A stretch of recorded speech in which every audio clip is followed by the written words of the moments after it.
ഇടുക്കി കാഞ്ചിയാറിൽ 16 വയസ്സുകാരിയെ തൂങ്ങി മരിച്ച നിലയിൽ കണ്ടെത്തിയിരിക്കുന്നു. കക്കാട്ടുകട സ്വദേശി ഉദയന്റെ മകൾ ശ്രീ പാർവതിയാണ് തൂങ്ങി മരിച്ച നിലയിൽ കണ്ടെത്തിയത്. മരണകാരണം കണ്ടെത്താനായുള്ള അന്വേഷണത്തിലാണ് പോലീസ്. കൂടുതൽ വിവരങ്ങൾ നമുക്ക് ആൽവിൻ തോമസിനോട് ചോദിക്കാം. ആൽവിൻ, ഇത് എന്താണ് സംഭവം? വളരെ ദാരുണമായ ഒരു സംഭവമാണ് രാവിലെ ഇടുക്കിന്നുള്ളത്. ഇടുക്കി കാഞ്ചിയാറിലാണ് 16 വയസ്സുകാരിയായ പെൺകുട്ടിയെ തൂങ്ങി മരിച്ച നിലയിൽ കണ്ടെത്തിയത്. കക്കാട്ടുകട സ്വദേശി ഉദയന്റെ മകൾ ശ്രീ പാർവതിയാണ് മരിച്ച നിലയിൽ കണ്ടെത്തിയത്. വീടിന് പിറകിലുള്ള മുറിയിലാണ് മൃതദേഹം കണ്ടെത്തിയത്. ഇന്ന് രാവിലെ വീട്ടുകാർ ശ്രീപാർവതിയെ കാണാതെ വന്നപ്പോൾ അന്വേഷിച്ചപ്പോഴാണ് വീടിന് പിന്നിൽ തൂങ്ങി മരിച്ച നിലയിൽ കണ്ടെത്തിയത്. പിന്നീട് പോലീസിനെ വിവരം അറിയിക്കുകയായിരുന്നു.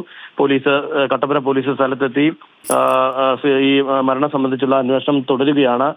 എന്താണ് മരണകാരണം എന്നത് സംബന്ധിച്ച് വീട്ടുകാർ പോലീസിന് മൊഴി നൽകിയിട്ടുണ്ട് എന്നുള്ളതാണ് നമുക്ക് അറിയാൻ കഴിയുന്നത്. പോലീസ് കൂടുതൽ വിവരങ്ങൾ നമ്മളോട് ഈ ഘട്ടത്തിൽ വെളിപ്പെടുത്തിയിട്ടില്ല. എന്താണ് സംഭവം എന്നുള്ളത് അല്പസമയത്തിനകം തന്നെ നമുക്ക് വ്യക്തമാകും. ഏതായാലും 16 വയസ്സുള്ള ഒരു പെൺകുട്ടിയാണ് ആത്മഹത്യ ചെയ്തത്. Okay Alvin. ഇടുക്കി കഞ്ചിയാറിലാണ് 16 വയസ്സുകാരിയെ തൂങ്ങി മരിച്ച നിലയിൽ കണ്ടെത്തിയത്. വിവരങ്ങൾ നൽകുകയായിരുന്നു ആൽവിൻ തോമസ്.